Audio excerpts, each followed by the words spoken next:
Bonsoir à tous, je suis ravi de vous retrouver pour ce nouveau live sur WeSeed. Euh, alors ce soir, j'ai le plaisir d'accueillir une partie de l'équipe d'EF qui est actuellement en collecte sur la plateforme.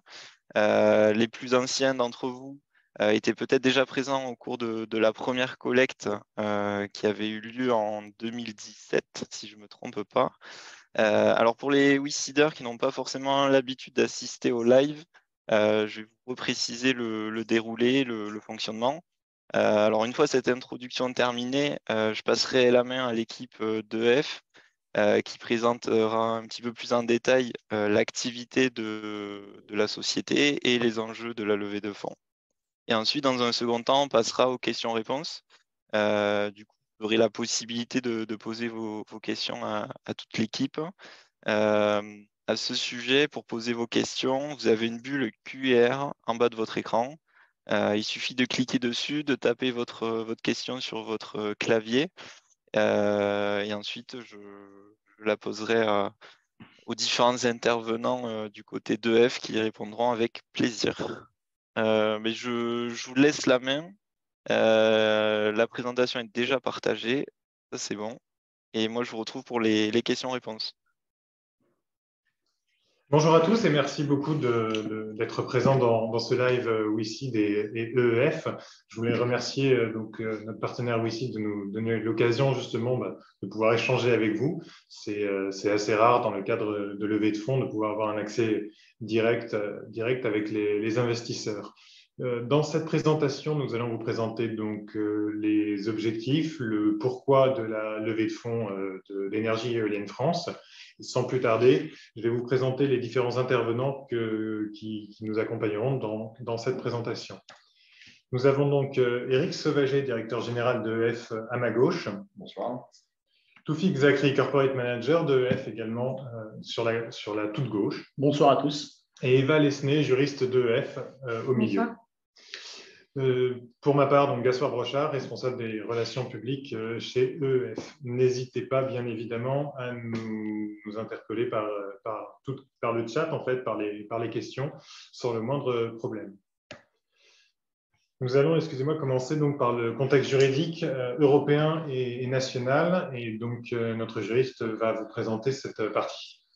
Alors effectivement, c'est intéressant de parler du contexte juridique puisqu'il est particulièrement favorable au développement des énergies renouvelables et notamment au niveau européen. Un objectif qui a été, les États membres de l'Union européenne se sont mis d'accord sur un objectif de porter à 42,5% la part des énergies renouvelables dans son mix énergétique à l'horizon 2030, en sachant que pour l'instant, l'objectif est fixé à 32%. Et d'ailleurs, en mai 2022, certaines institutions de l'Union européenne avaient pointé du doigt la France pour son retard dans ce domaine-là. Effectivement, la France a en 2020 une part des énergies renouvelables à 19,3%, alors même que l'objectif en 2020 était de 23%. Et c'est d'ailleurs pour ça que très récemment, mercredi dernier, un recours a été porté devant le Conseil d'État par l'association Énergie renouvelable pour tous, afin de contraindre l'État à respecter les objectifs en matière de développement des énergies renouvelables. Et notamment, le gouvernement a été pointé du doigt pour ne pas mettre suffisamment de moyens en place pour atteindre ces objectifs. Également, une loi très récente du 10 mars dernier relative justement à l'accélération de la production des énergies renouvelables a mis en place un certain nombre de mesures permettant d'accélérer et de simplifier les demandes d'instruction des projets énergie renouvelables. Et notamment la mise en place de zones d'accélération. Donc, certaines zones vont être identifiées dans lesquelles les projets seront accélérés et les instructions seront plus rapides, notamment également des obligations en matière de solarisation de certains bâtiments et de certains parcs de stationnement, notamment, mais pas uniquement. Et en ce moment, un projet de loi relatif à l'industrie verte va passer devant l'Assemblée nationale et prévoit notamment également encore accélérer l'instruction dans les zones d'accélération Donc, on voit effectivement qu'on a un contexte juridique particulièrement favorable au développement des énergies renouvelables. Donc, c'est aussi pour ça qu'on fait appel au financement participatif, puisque voilà, on a tous les signaux au vert pour développer nos projets et ça va effectivement faciliter notre activité. Donc voilà, je redonne la parole à Gaspard pour vous présenter plus précisément notre société. Merci beaucoup, Ella. Concernant la société, une rapide présentation et historique d'EF. EF, c'est une longue histoire. C'est une histoire qui dure maintenant depuis à peu près plus de 22 ans. Nous avons commencé avec 5 fondateurs allemands qui se sont implantés dans le Grand Ouest. Au départ, nous étions une société de développement de parcs éoliens pendant plusieurs années. Puis, à partir de 2019, EF a pris un virage stratégique. Et nous nous sommes déployés au fur et à mesure pour assurer une activité de maintenance en association avec notre maison mère Eno Énergie. Et enfin, nous déployons notre expertise dans le domaine du photovoltaïque et pratiquons la vente d'éoliennes Eno, donc la vente d'éoliennes issues de notre maison mère, afin de pouvoir avancer sur ce que le marché français nous a ouvert comme opportunité, ce qu'on appelle le repowering. Le repowering pour la majorité d'entre vous, c'est donc la vente d'éoliennes pour notre part Eno, qui nous permet d'apporter des éoliennes dans le cadre du remplacement d'un parc éolien vieillissant. Tout ceci nous amène plusieurs points positifs. Nous avons une connaissance plus fine de ces régions du Grand Ouest. Nous avons développé des relations humaines et de confiance et stables avec les acteurs locaux, ce qui nous permet justement d'être déjà en phase avec nos valeurs et de pouvoir avoir un fonctionnement beaucoup plus efficace lors de nos déplacements sur le terrain. Je terminerai ce point avec ce slide, excusez-moi, avec un petit point sur la relation que nous avons avec WICID. Nous sommes partenaires depuis maintenant de nombreuses années, depuis 2018 en fait. Ça commence à faire un peu de temps. En effet, nous sommes la première société dans le secteur de l'éolien à avoir fait du moins une levée de fonds chez WICID. À l'époque, notre levée de fonds était, pour être extrêmement précis, de 689 000 €. Et bien évidemment, nous avons remboursé en temps et en heure, que ce soit les intérêts, mais également le capital levé rubis sur l'ongle. Je vais maintenant présenter les activités de l'entreprise. Alors, très rapidement, vous le savez, EEF travaille donc dans le milieu des ENR et donc, du clean selling, du photovoltaïque, mais ce n'est pas la seule chose que nous faisons. Je viens d'utiliser un terme un peu barbare, déjà repowering dans le slide précédent, mais maintenant clean selling. Le clean selling, ça nous permet d'avoir donc un pôle dédié à la vente d'éoliennes de type Eno, afin donc de mettre en avant la marque de notre maison mère.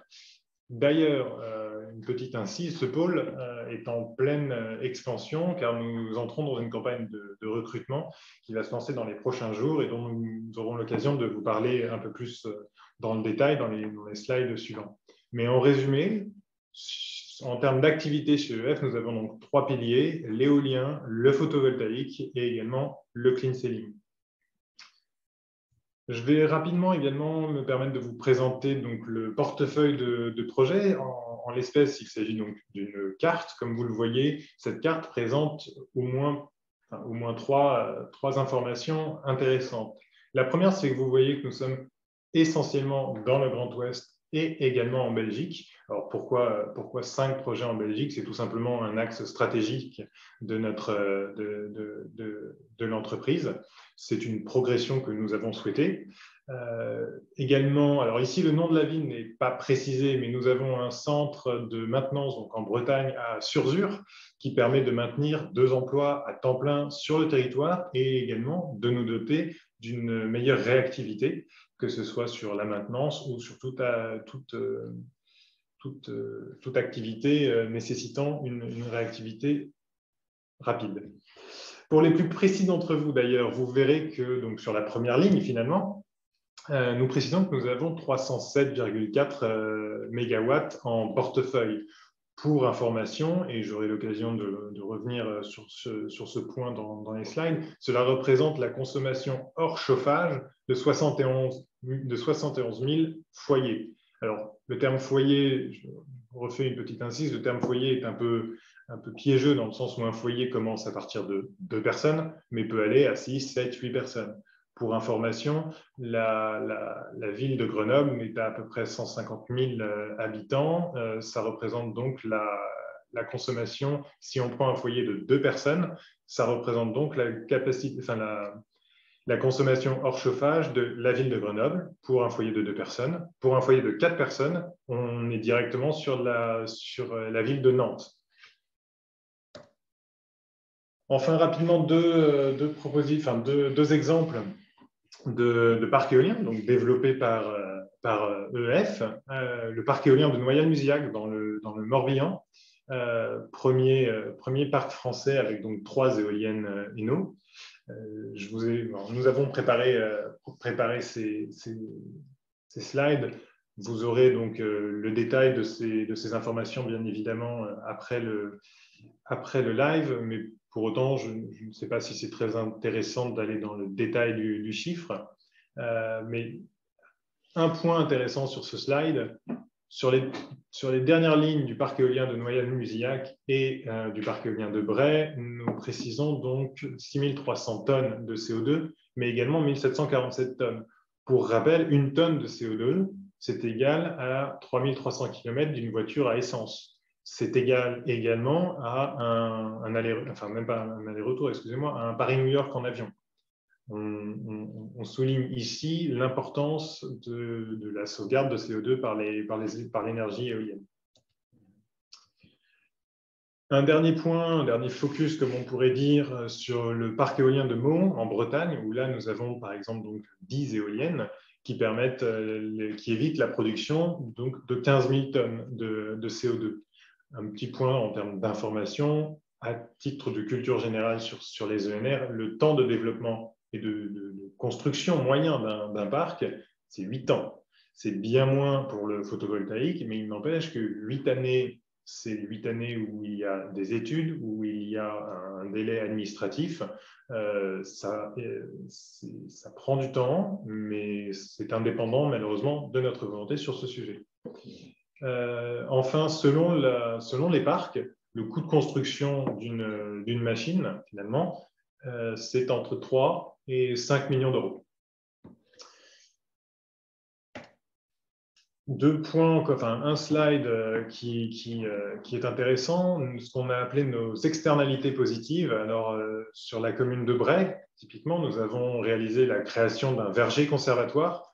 Nous avons également réhabilité une mare à l'intérieur de cette commune et nous avons rénové énergétiquement la salle des fêtes de la commune. Sur Tilleloton, par exemple, nous avons une convention de soutien d'un programme de sensibilisation à la transition énergétique dans l'Yonne. C'est une lettre d'engagement que nous avons avec la commune afin de soutenir des initiatives locales en faveur des énergies renouvelables et de la biodiversité. Sur Bouvron, une lettre d'engagement également entre l'entreprise et les riverains dans le cadre d'un projet éolien de 20 MW. Et de manière générale, on parle également d'une ouverture du capital social des SPV à des tiers. Donc à des tiers, on parle des citoyens, on parle des acteurs des territoires et autres parties prenantes. Et enfin, très rapidement, un slide sur donc, les partenariats que nous avons mis en place entre EEF et les communes. Nous avons donc un partenariat avec la commune de Bray et Tilleloton sur les communes d'implantation, ayant permis donc, le financement de plusieurs projets en lien avec les transitions énergétiques et écologiques. À Ventoux et Longevel, il s'agit d'un mécénat.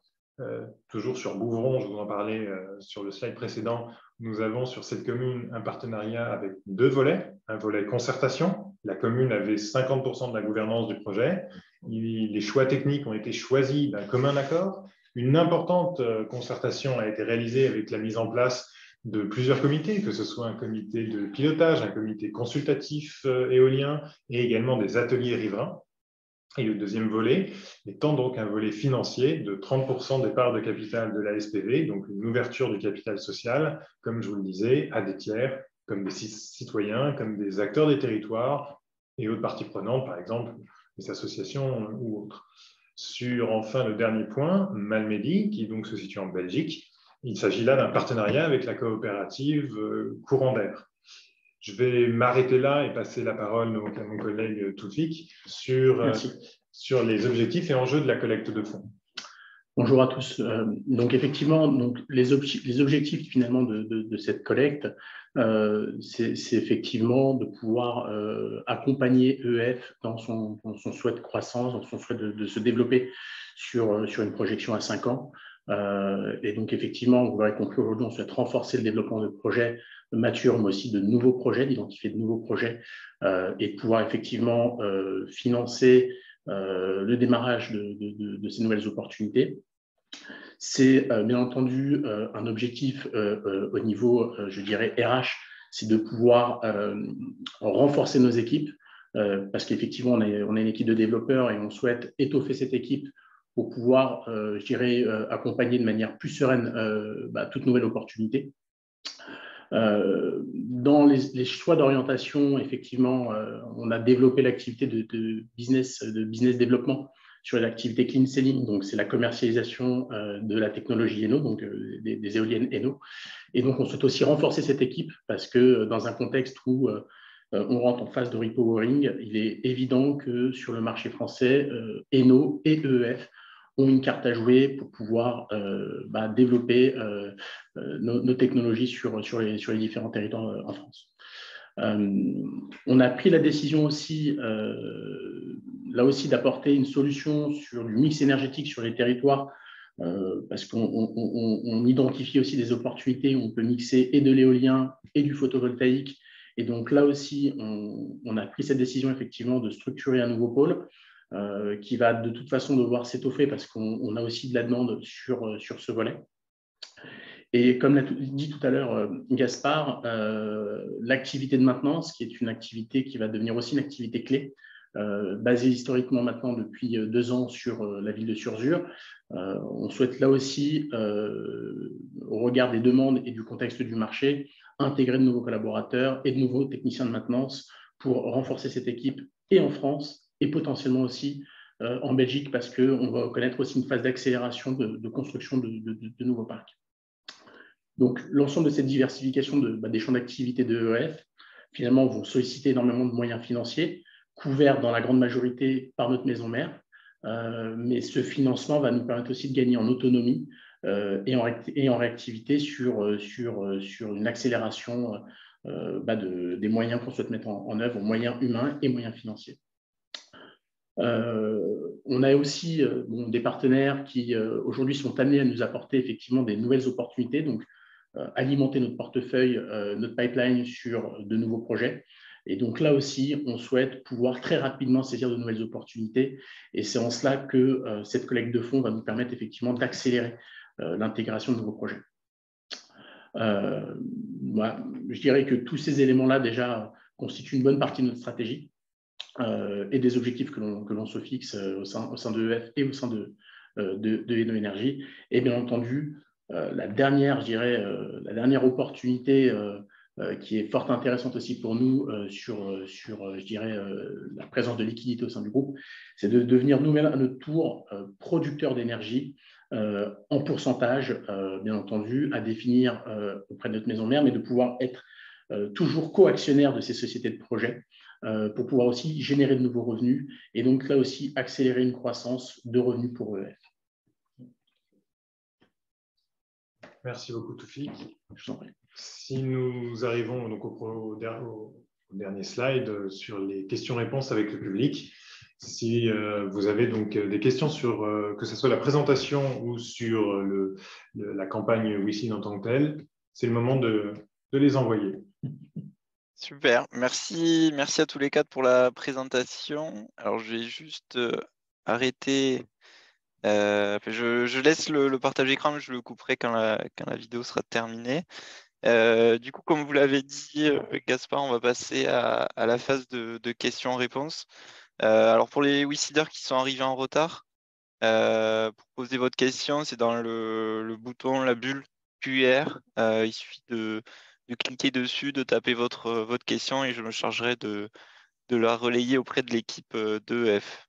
Alors, je vais arrêter le partage d'écran. Hop. Ok, bon, on va commencer avec une première question. Est-ce que vous pouvez nous parler un petit peu plus de la stratégie d'EF dans le cadre de cette levée de fonds? Oui, bien sûr. Comme l'a dit mon collaborateur Toufik, la stratégie d'EF dans le cadre de cette levée de fonds est principalement orientée vers une extension de ses activités, une diversification de ses activités, un renforcement de ses activités essentiellement. Nous avons pris la décision il y a quelques années, effectivement, de créer notamment un pôle photovoltaïque dans le respect d'une démarche territoriale qui est d'être effectivement un véritable acteur du territoire d'un point de vue énergétique. Donc, on se définit comme un acteur, comme un aménageur énergétique proposant des solutions de mix énergétique. Aujourd'hui, nous avons sur la table un certain nombre d'opportunités pour aller encore plus loin, participer à des actions notamment de stockage. Nous avons certains acteurs qui, depuis quelques années, toquent à notre porte en ce qui concerne l'hydrogène. Donc, tout cela demande une structuration de nos activités, tout cela demande une croissance structurée. Ça fait partie effectivement c'est la colonne vertébrale de cette levée de fonds. C'est d'une part la diversification, le renforcement de nos compétences, de nos outils, de nos capacités, donc que ce soit des outils informatiques, que ce soit de la ressource nouvelle humaine, en intégrant. Je me permets de rebondir et d'apporter aussi un complément. C'est aussi une diversification finalement des savoir-faire chez EF qui s'est développée depuis toutes ces années. Et il y a aussi un enjeu majeur, c'est finalement la pérennité et la conservation des compétences acquises et le maintien de ces compétences dans le temps. Donc, il y a aussi dans la durée un besoin de formation pour pouvoir maintenir toutes ces compétences au sein de la structure avec une réglementation qui évolue constamment, avec des outils aussi qui évoluent. Donc, l'idée, effectivement, c'est aussi de pérenniser, de structurer dans le temps et dans la durée l'intégration de nouvelles ressources parce que notre ambition aussi, c'est de structurer dans le temps, donc je dirais dans les 5 prochaines années, de pouvoir aussi grossir et d'étoffer cette équipe. Aujourd'hui, on est 17 collaborateurs. L'objectif qu'on se fixe à un horizon plutôt court, notamment, c'est vrai que j'ai fait l'impasse, mais l'idée, c'est, comme je vous l'avais dit, c'est d'intégrer de nouveaux collaborateurs pour accompagner l'ensemble de cette diversification dans nos activités. Et donc, l'objectif, c'est d'atteindre 25 collaborateurs. Donc, il faut pouvoir les intégrer dans de bonnes conditions et surtout les qualifier très rapidement et les rendre, je dirais, autonomes et efficaces dans leur mission. Donc, c'est aussi un vrai enjeu pour pouvoir aussi s'assurer d'une croissance pérenne pour EF. Tout à fait. Ok, merci à tous les deux. On va poursuivre avec une autre question. Alors, vous y avez répondu entre-temps, mais on va quand même la reposer. Question de François. Est-ce que la première collecte réalisée sur WeSeed a été remboursée? Oui, parfaitement. Parfaitement. Elle a été remboursée dans les délais impartis. Donc, comme l'a précisé Gaspard, nous avons remboursé et le capital levé ainsi que les intérêts courant février 2022, si ma mémoire est bonne. C'est ça, on était sur une échéance à 5 ans avec des intérêts versés chaque année à date anniversaire et le capital remboursé in fine, donc en février. Et on a ce mérite au sein de chez EF d'avoir eu le soutien de notre maison mère pour cette première levée de fonds. Et en retraçant effectivement l'année 2020-2022, enfin, ces 2 années qui ont été 2 années charnières parce que tout le monde a connu le contexte du Covid. Et je dirais que ce remboursement in fine démontre en fait la solidité du groupe parce qu'on est dans une activité qui est très résiliente. Hier, j'aurais dit que comme on était sur une activité qui touchait à l'éolien, tant qu'il y a du vent, ça produit, ça crée des revenus. Demain, ce sera de l'éolien avec du solaire. Donc, avec du soleil, on continuera à produire. Et donc, nos activités, pour ça, offrent une résilience très forte. Donc, c'est aussi une garantie et une sécurité aussi pour les WeSeeders. Tout à fait.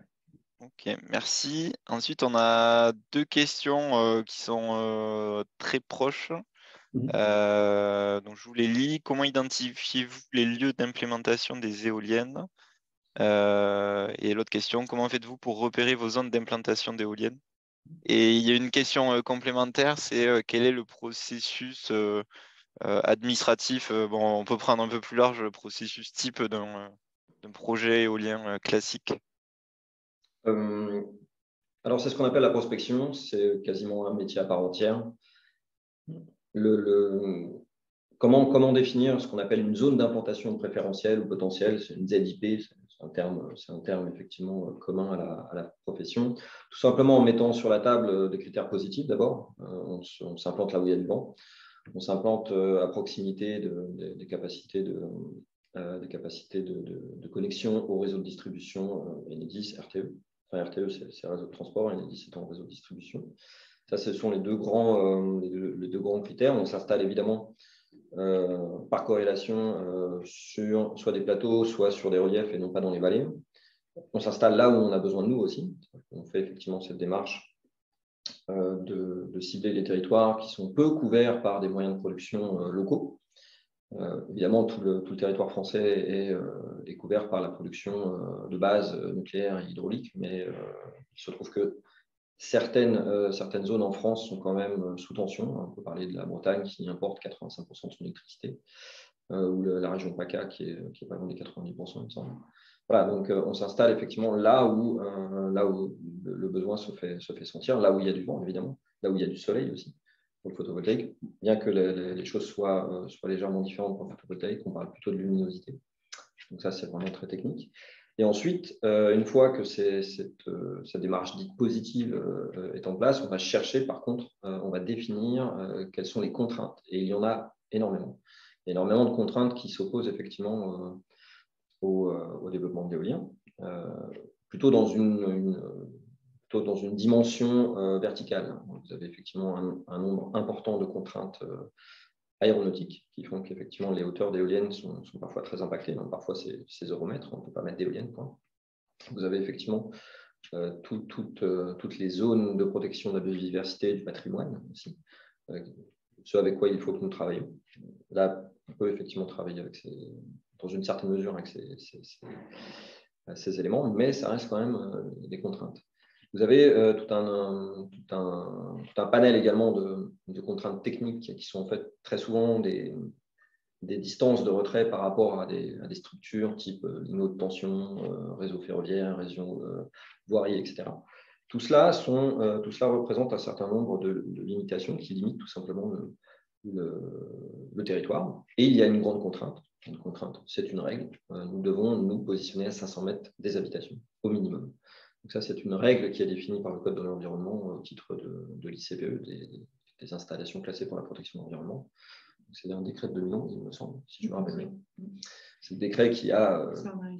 c'est un arrêté qui a instauré effectivement le statut ICPE à l'éolien avec un certain nombre de réglementations et qui a défini notamment toutes ces règles de distance aux infrastructures humaines, que ce soit les routes, que ce soit les lignes haute tension, mais que ce soit également les radars Météo France, les radars de l'aviation civile, les radars militaires, etc. Donc, c'est comme ça qu'on fait. On utilise un outil qu'on appelle le système d'information géographique. C'est un outil cartographique dans lequel nous abreuvons de données géographiques mises à jour régulièrement. Et effectivement, à partir de là, nous définissons des stratégies et ensuite des zones potentielles. Voilà. Ça, c'est pour effectivement répondre à la première question. Et la seconde question est portée sur le processus administratif, on va dire, d'un projet classique. Alors, sur le processus administratif, donc effectivement, on va procéder à un certain nombre d'études. Et puis, quand le projet est en état d'être déposé avec toutes les demandes, toutes les pièces nécessaires au titre d'une demande d'autorisation environnementale. Donc, on fait un dépôt de demande d'autorisation environnementale auprès de l'administration, suite à quoi toute une phase d'instruction débute, où on va examiner si toutes les pièces sont bien à disposition de l'administration. Puis, il y a toute une processus d'enquête publique, toute une procédure d'enquête publique où là, effectivement, on va présenter le projet et chaque personne va pouvoir donner son avis et s'exprimer par rapport à ce projet. Puis, voilà, il va y avoir un rapport du commissaire enquêteur. Donc, c'est voilà, une procédure où on va voir vraiment si tous les éléments de la réglementation sont bien respectés ou tous les avis, les différents avis. Après, ça dépend les contraintes, mais plusieurs organismes vont être potentiellement consultés.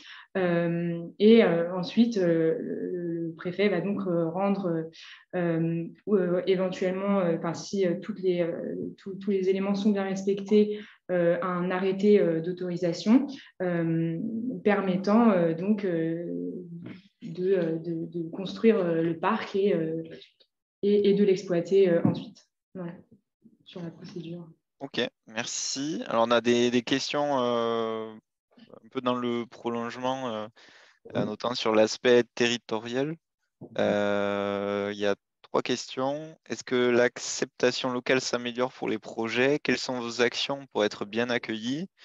Et la dernière, comment intégrez-vous le territoire à vos projets lors de ces différentes étapes? Alors, c'est vraiment dans l'ADN de EEF de faire participer les territoires à leurs projets, à ces projets. Ça a toujours été, comme Gaspard l'a rappelé, ça a toujours été effectivement le maître mot chez EEF. Nous sommes un aménageur énergétique du territoire et nous faisons effectivement participer les territoires de façon à lancer une dynamique sur du long terme. Pour cela, nous avons mis pas mal de choses en place ces dernières années. Bray, Lotier-Leton, donc c'est le parc de 6 machines. Nous avons effectivement mis en place des conventions de partenariat avec les 2 communes d'accueil de parcs éoliens et nous avons financé à hauteur de, je crois que c'est 320 000 € sur les 2, tout un panel de projets. Ça va effectivement de la mare écologique au verger conservatoire en passant par des structures de sensibilisation. Là, il y avait encore effectivement un peu d'argent, donc il y avait une action sur de l'éclairage public basse consommation.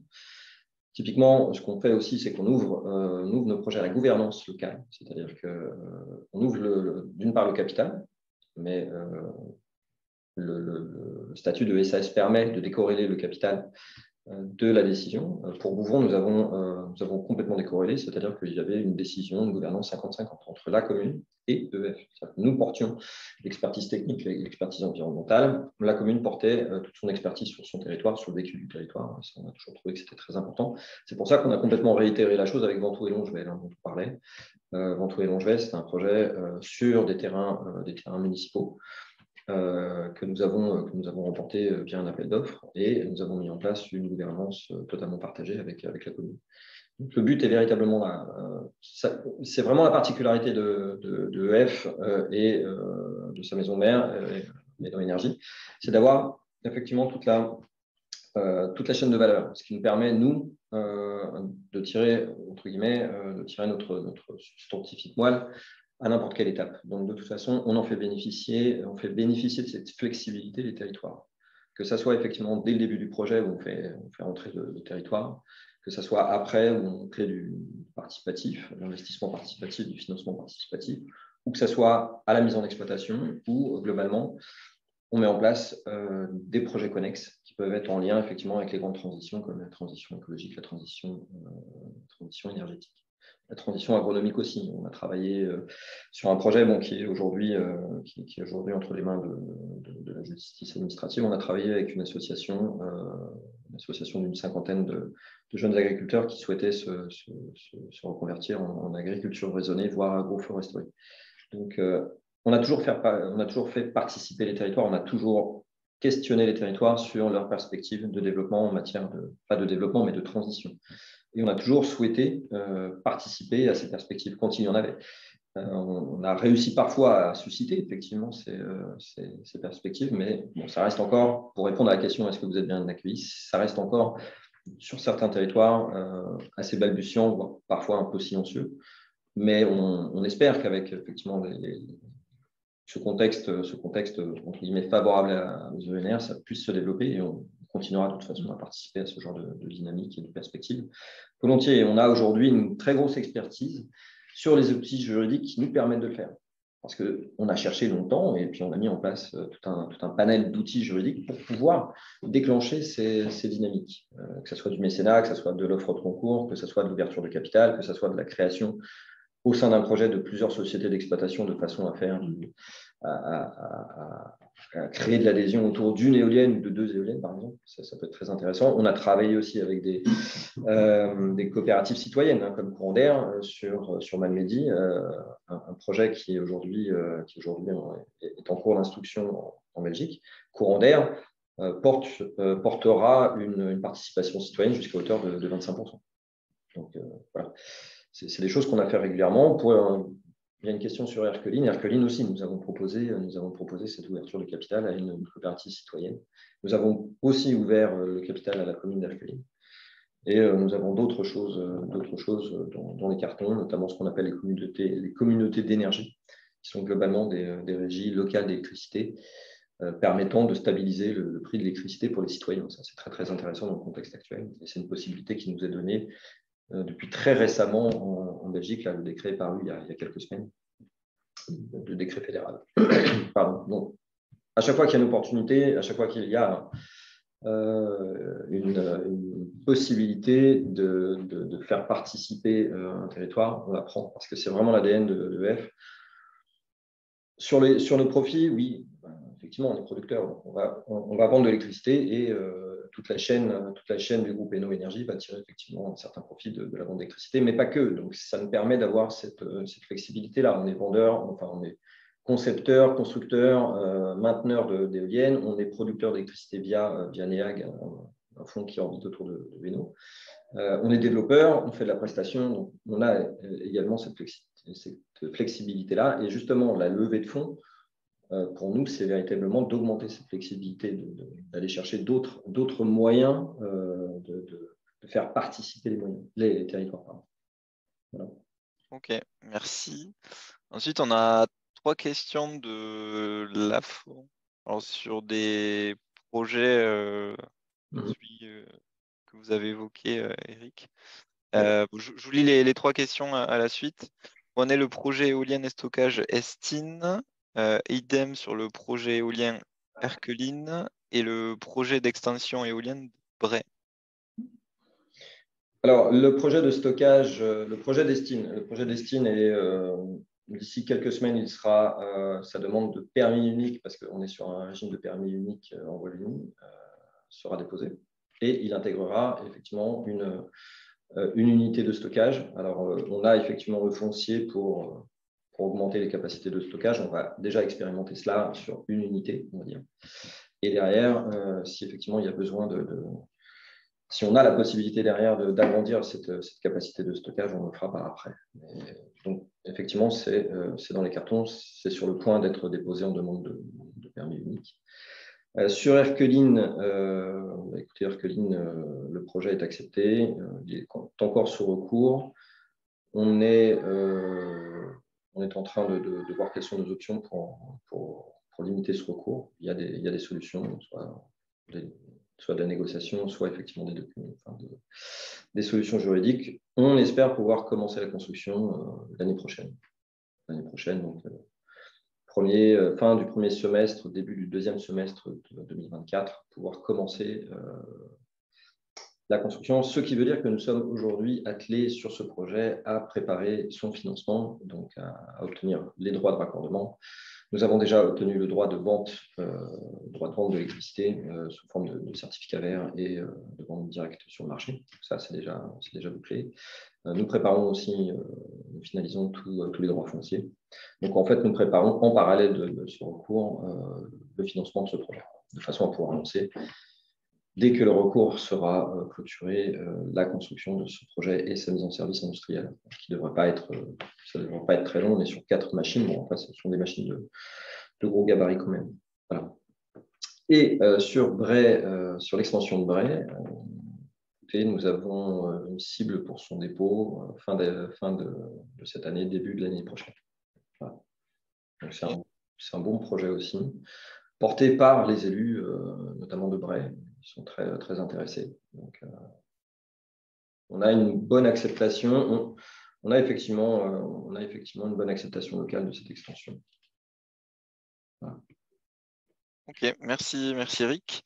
Ensuite, on a d'autres questions sur la diversification que vous avez évoquée, qui est un enjeu de cette levée, et plus globalement un enjeu stratégique pour EF. Je vous lis les différentes questions. Pourquoi se diversifier sur d'autres énergies renouvelables? Le développement tout azimut est-il raisonnable? Éolien, photovoltaïque, stockage, maintenance, commercialisation, etc. Et en termes d'équipe, est-ce que l'équipe actuelle est formée à cette diversification? Quid des formations qu'elles ont reçues? Je peux effectivement répondre aussi. Oui. Peut-être en entrée sur la question de la diversification sur d'autres énergies renouvelables, excusez-moi. C'est une réelle opportunité déjà pour EF pour maintenir le contact avec les élus avec lesquels nous avons déjà travaillé. Donc ça, c'est un point qui est bénéfique pour EF. On s'inscrit dans un rapport de confiance puisqu'on a déjà un historique avec les territoires sur lesquels on opère. Donc ça nous permet de conserver le lien. La seconde chose, c'est qu'aujourd'hui, il y a une réelle expertise chez EF de par les différentes personnes qui composent la structure, avec des personnes qui ont déjà travaillé dans le solaire et dans le photovoltaïque. Donc aujourd'hui, naturellement, on ne peut que répondre favorablement à une mairie, à une communauté de communes qui souhaite effectivement s'interroger sur l'opportunité d'installer du solaire, qui est en plus de cela sur un timing beaucoup plus court en matière et de développement et d'installation. Donc, ça peut être aussi une opportunité pour EF dans l'espace-temps d'un projet éolien, de pouvoir participer à d'autres projets. Et donc, cette stratégie de diversification fait sens. Tout à fait. On a de gros retours des territoires sur cette diversification. On est aussi sollicité sur cette diversification depuis un certain nombre d'années. On a eu, avant le Covid, on a eu effectivement on a vu fleurir des appels à projets mix énergétique, sur du mix énergétique sur les communautés de communes et sur certaines collectivités. Donc, c'est vraiment une appétence sur les collectivités qui veulent se développer, qui veulent mettre en place des perspectives on va dire d'énergie renouvelable. On n'est absolument plus sur une seule énergie aujourd'hui. On a de plus en plus de demandes aussi, par exemple, d'acteurs privés, mais comme par exemple les biométhaniseurs, qui souhaitent typiquement adosser à leur production de biogaz des moyens et photovoltaïques et petit éolien, moyen éolien, de façon à couvrir leur consommation d'électricité. Donc, on a véritablement de plus en plus d'acteurs qui goûtent et qui sont très appétents sur non pas une seule énergie, mais un mix, parce que effectivement, la formation, on l'a appelé de nos voeux depuis 20 ans, mais la formation des élus se fait, la formation des parties prenantes territoriales se fait de plus en plus, et on sait qu'aujourd'hui, on ne parle pas que d'une seule énergie, mais d'un mix. Un mix de façon à couvrir une consommation qui, elle aussi, est intermittente et qui est fluctuante dans la journée. Donc, de toute façon, donc c'est pour ça, nous, on a toujours travaillé de cette façon-là chez EF. On a toujours aussi été complètement ouvert aux demandes des élus. On a pris l'opportunité, on a saisi l'opportunité quand on a embauché certaines personnes d'utiliser leurs compétences qu'ils utilisaient par le passé. Et c'est comme cela qu'on s'est formé effectivement en photovoltaïque chez EF. On a acquis les outils. Donc, pour répondre à la question de la formation des équipes, elle est permanente sur les outils de développement. Ça peut être, comme je le disais, un système d'information géographique, ça peut être des logiciels de prédiction de ressources comme WinPro, de production, pardon, comme WinPro, ça peut être PV-Syst sur le solaire, ça peut être AutoCAD, ça peut être AutoCAD 3D, ça peut être plein de logiciels. Le but, c'est qu'effectivement, on forme des personnes de façon à ce qu'elles soient les plus, entre guillemets, multitâches, tout en réalisant qu'effectivement, les personnes ont plus d'appétence. Enfin, les appétences de chaque personne sont différentes. Mais le but, c'est véritablement de former continuellement. Typiquement, il y a 3 semaines, un mois, un prestataire privé est venu nous former à la mise à jour des contraintes aériennes, militaires et civiles qui couvrent effectivement notre espace aérien. C'est un ancien pilote de chasse qui s'est effectivement reconverti comme expert.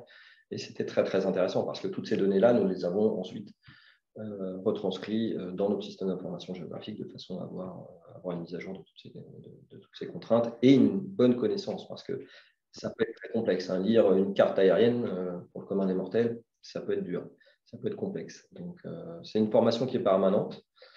Et je dirais que les personnes apprécient particulièrement et ils voient un moyen de grandir au sein d'EF. Parce que quand on a des besoins, des besoins spécifiques sur des tâches, on peut effectivement y allouer des ressources. Et ces ressources, si elles sont formées, on perd moins de temps, tout simplement. Et c'est vraiment le maître mot ici, c'est former et conserver la connaissance. Donc, c'est permanent. Donc, on avait prévu pour cette année une autre session en QGIS sur un niveau avancé, donc c'est-à-dire typiquement sur les bases de données, sur les bases de données avec un système post-GIS, etc. Voilà. Merci. J'espère avoir répondu à cette question-là. Merci Eric. Ensuite, une autre question. Quels sont les coûts estimés associés à la réalisation de vos projets et comment avez-vous calculé ces estimations? Alors, le développement d'un projet de parc éolien, c'est à peu près entre 500 et… Entre 450 000 et 800 000 euros. 800 000 euros, voilà. Donc ça, c'est la fourchette. Cette fourchette, elle va aussi varier en fonction de la localité, à savoir si on est en Belgique ou si on est en France. Mais c'est ce qu'il faut compter en général. Ce budget mon objectif, c'est de tendre à réduire ce budget. Et je refais une boucle sur le sujet formation. C'est mieux nos équipes techniques sont formées sur les différents outils cités par Eric. Plus la robustesse de nos dossiers sont de qualité lorsqu'elles sont présentées en préfecture. Et donc, ça nous évite d'apporter des compléments d'information, des compléments d'études à réaliser à nouveau. Et donc, effectivement, ça nous permet de maintenir des budgets équilibrés. Donc, voilà sur la question des coûts. Quand on parle des coûts, alors il faut savoir que cela comprend les coûts de développement, donc 4-5 ans, c'est-à-dire les coûts qui sont nécessaires en études pour dimensionner un projet, pour créer un projet globalement, pour dimensionner les projets et pour ensuite aller chercher notamment l'autorisation environnementale en France et les permis uniques en Belgique. Ce sont également les coûts qui sont nécessaires à aller chercher l'accord de raccordement et tout un certain nombre d'activités aussi pendant la construction et qui sont aujourd'hui qui ne sont pas finançables. On a eu effectivement on a eu l'occasion de faire face à ce type de coûts sur Bray, pour lequel on avait fait une première campagne. Cette campagne nous avait vraiment permis d'accélérer la mise en construction de ce parc et de faire face à des coûts qui n'étaient pas finançables auprès d'une banque. Les banques sont très regardantes, très cloisonnées en matière de coûts. On a effectivement les fondations, la VRD, le câblage, le poste de livraison et les éoliennes et le raccordement global. Et c'est tout. Sachant qu'un parc éolien, quand vous le construisez, quand vous le financez, puis quand vous le construisez, nécessite d'autres études, d'autres activités, ce qu'on appelle chez nous des activités secondaires, mais ça rentre effectivement dans le cadre du développement. On peut citer 3 ou 4 passages d'un géomètre expert, on peut citer tout ce qui est contrôle sécurité, on peut citer tout ce qui est gardiennage, on peut citer tout ce qui est élagage quand on doit faire passer des pales de 61 mètres dans des petits virages, entourés de haies, etc., etc. Tout cela, nous, on rentre effectivement dans le développement et ça fait partie des 450 000 à 800 000 euros en fonction. Ok, merci. Ensuite, 2 questions liées. Je vais commencer sur la réponse et je vous laisserai compléter. Quelle garantie financière peut-on avoir en EF? Pourriez-vous nous en dire plus sur votre société mère? Alors peut-être je reformulerai la première question. Donc cet emprunt obligataire qui est soumis sur la plateforme, il dispose d'une garantie à première demande de la part de la société mère d'EF qui s'appelle Eno Energy. Et du coup, sur Eno Énergie, peut-être je vous laisse donner un petit peu plus d'informations sur votre société mère, tout simplement.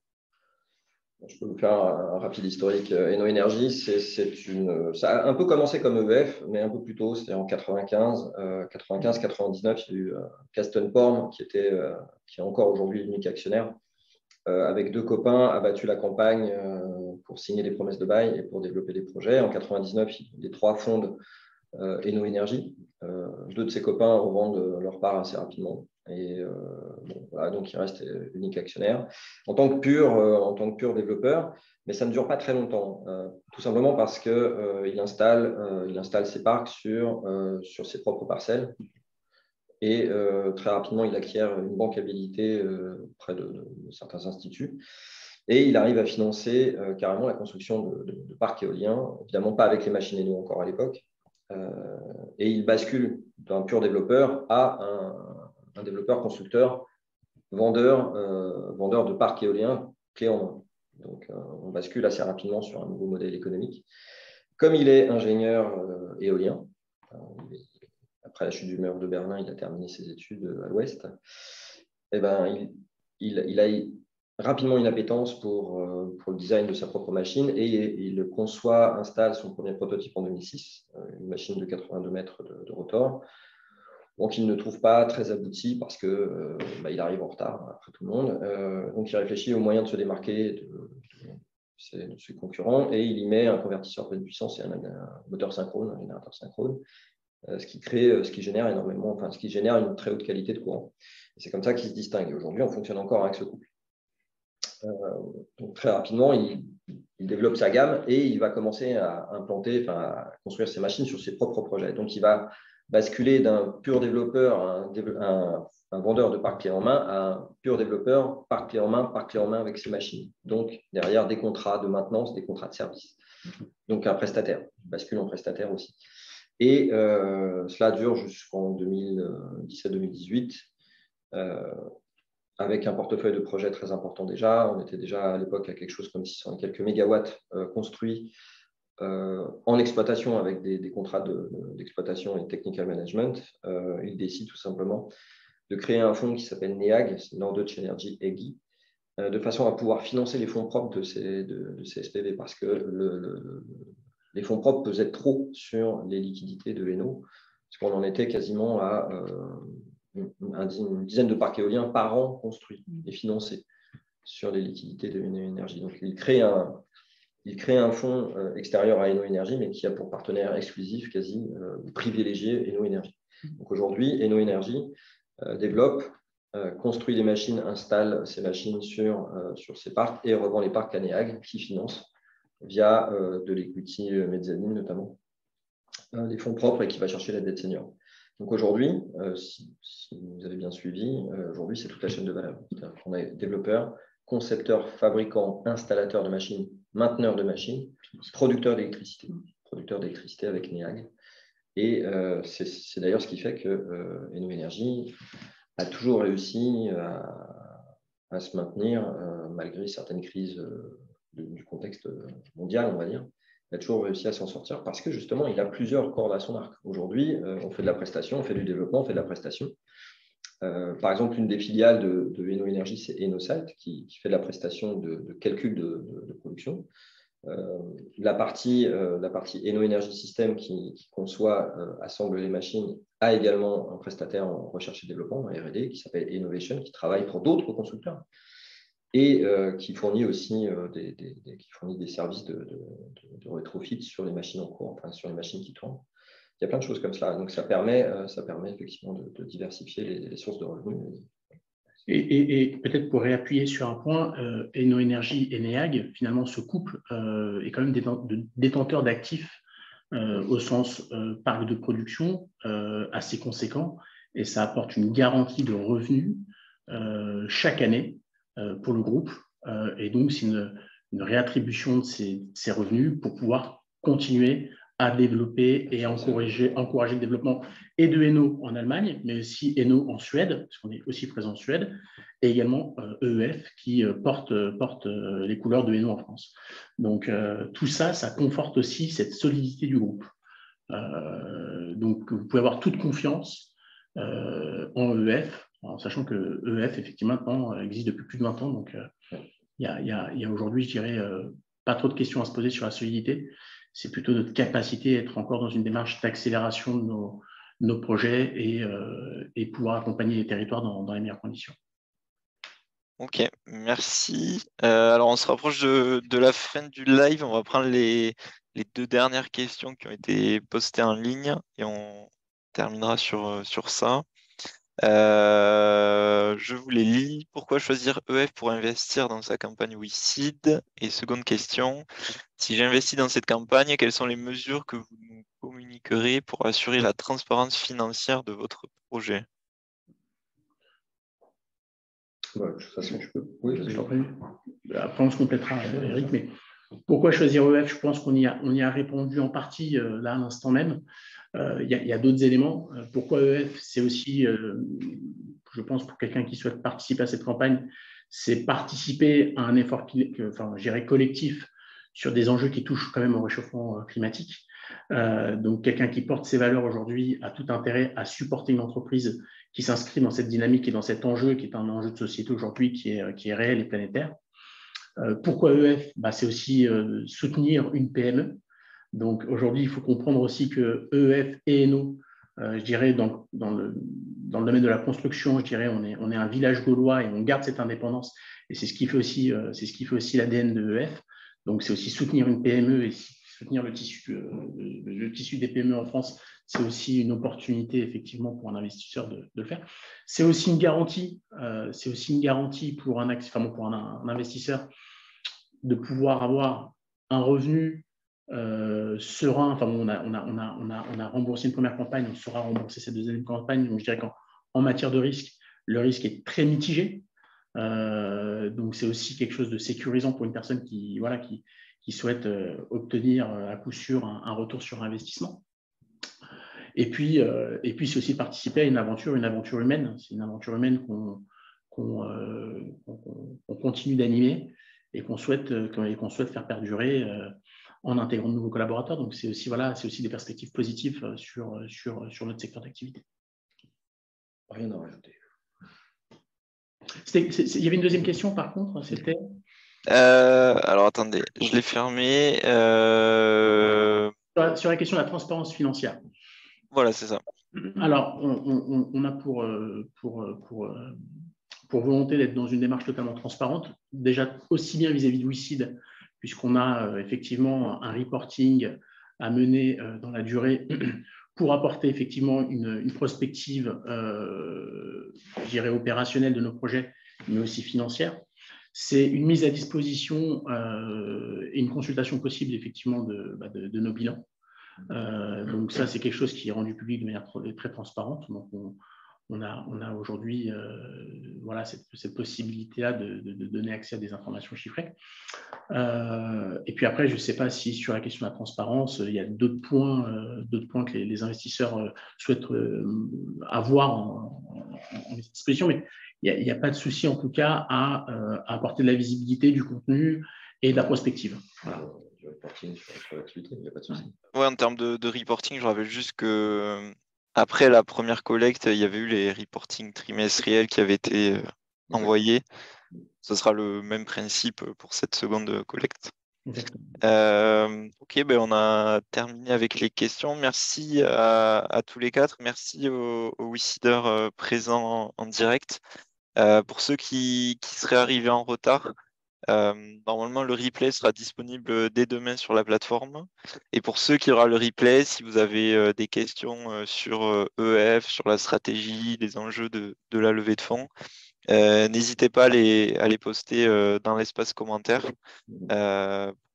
pour y répondre, que ce soit l'équipe EF sur l'activité ou l'équipe WeSeed sur la souscription, processus d'inscription, peu importe. Voilà, n'hésitez pas non plus à consulter les news qui ont été postées jusqu'à présent et celles qui seront postées jusqu'à la fin de la collecte. Et voilà, encore merci à tous pour avoir assisté à ce live et à bientôt. Merci. Merci à vous. Merci à vous. À très bientôt.